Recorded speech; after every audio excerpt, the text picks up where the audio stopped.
ప్రధానమంత్రి మోదీ అయోధ్యలో కార్యక్రమాలున్నా జనవరి నెలాఖరు లోపల తెలంగాణ రాష్ట్రంలో 2 రోజుల పాటు 2 పెద్ద మహాసభలను ఉద్దేశించి ప్రసంగించాలని, తెలంగాణ రాష్ట్రంలో కేంద్ర ప్రభుత్వ నిధులతో ఏర్పాటైన ప్రాజెక్టులను శంకుస్థాపనలు, ప్రారంభోత్సవాలు చేయటానికి రంగం సిద్ధం చేసుకున్నారు.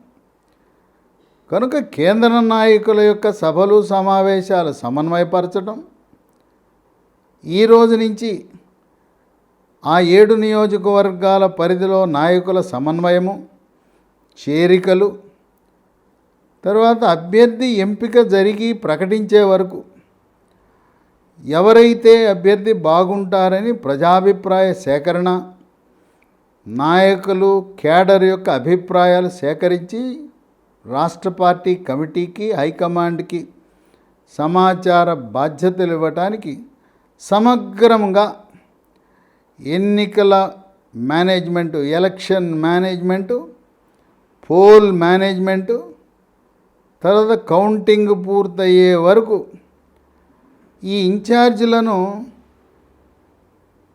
కేంద్ర పార్టీ మీరు ఆ నియోజకవర్గ హెడ్ క్వార్టర్లో ఉండి ఆ 7 నియోజకవర్గాలు పర్యవేక్షిస్తే బాగుంటుంది. హైదరాబాద్ నగరంలో కూర్చుని అప్పుడప్పుడు వెళ్ళటం కాదు, ఉన్నది సమయం తక్కువ.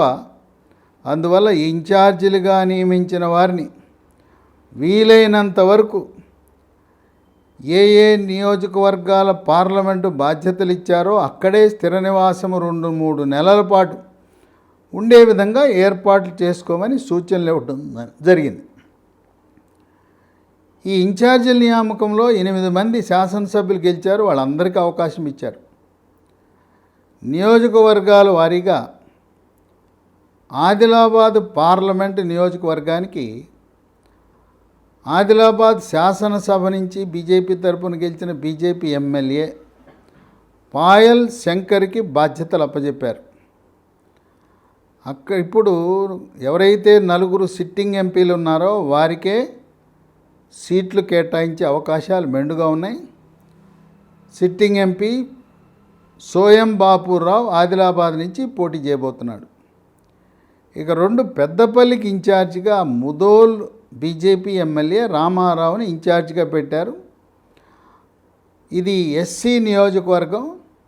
అక్కడ ధర్మపురి అసెంబ్లీ నియోజకవర్గంలో పోటీ చేసి ఓటమి చెందిన ఎస్ కుమార్ని ఆయన అభ్యర్థిత్వం ఖరారయ్యే అవకాశం ఉంది. ఇక 3 కరీంనగర్కి నిజామాబాద్ అర్బన్ శాసనసభ్యుడు, బీజేపీ శాసనసభ్యుడు ధన్పాల్ సూర్యనారాయణ గుప్తా. కరీంనగర్లో బండి సంజయ్ లోక్సభకు పోటీ చేయబోతున్నాడు. ఇక 4 నిజామాబాద్కి నిర్మల్ బీజేపీ ఎమ్మెల్యే ఏలేటి మహేశ్వర్ రెడ్డిని ఇన్ఛార్జిగా పెట్టారు. ఈ నియోజకవర్గం నుంచి ధర్మపురి అరవింద్ పోటీ చేయబోతున్నాడు. ఇక 5 జహీరాబాద్కి కామారెడ్డి నుంచి మాజీ ముఖ్యమంత్రి కేసీఆర్ని, ప్రస్తుత ముఖ్యమంత్రి రేవంత్ రెడ్డి ఇద్దరినీ కూడా ఓడించిన జైంట్ కిల్లర్ వెంకట రమణారెడ్డిని జహీరాబాద్ లోక్సభకి ఇన్ఛార్జిగా పెట్టారు. అక్కడ టైగర్ నరేంద్ర, ఆలే నరేంద్ర దివంగత నేత, ఆయన కుమారుడు ఆలే భాస్కర్ పోటీ చేయబోతున్నాడు. టైగర్ నరేంద్ర గతంలో మెదక్ లోక్సభ నుంచి 2 సార్లు విజయం సాధించాడు. ఇక్కడ జహీరాబాదు లోక్సభ గురించి విశేషం ఏంటంటే, టైగర్ నరేంద్ర పోటీ చేసినప్పుడు మెదక్ లోక్సభలో ఉన్న 5 నియోజకవర్గాలు, 5 శాసనసభ నియోజకవర్గాలు ప్రస్తుతం జహీరాబాదు లోక్సభ పరిధిలోకి రావటం, తండ్రితో పాటు ఆనాడే ఆలే భాస్కర్ ఈ మెదక్ నియోజకవర్గం అంతా పర్యటించడం ఆయనకి కలిసి వచ్చే అంశం. బీబీ పాటిల్ పార్టీ మారి బీజేపీలోకి రాకపోతే ఆలే భాస్కర్ ప్రస్తుతం తెలంగాణ రాష్ట్ర ఓబీసీ రాష్ట్ర చైర్మన్గా ఉన్నాడు. ఆయన ఇప్పటికే జహీరాబాద్పై కన్నేసి నియోజకవర్గాలు కలియదిరుగుతూ తన తండ్రి వారసత్వాన్ని పుణికిపుచ్చుకుని అక్కడి నుంచి గెలవాలనే కృతనిశ్చయంతో పనిచేస్తున్నాడు. ఇక 6 మల్కాజ్గిరికి ఆర్మూరు నియోజకవర్గ బీజేపీ ఎమ్మెల్యే రాకేష్ రెడ్డిని ఇన్ఛార్జిగా పెట్టారు. ఇక్కడ ఈటెల రాజేందర్ ఆయన పోటీ చేయబోతున్నాడు. ఇక 7 సికింద్రాబాద్, దీనికి జాతీయ ఓబీసీ అధ్యక్షుడు,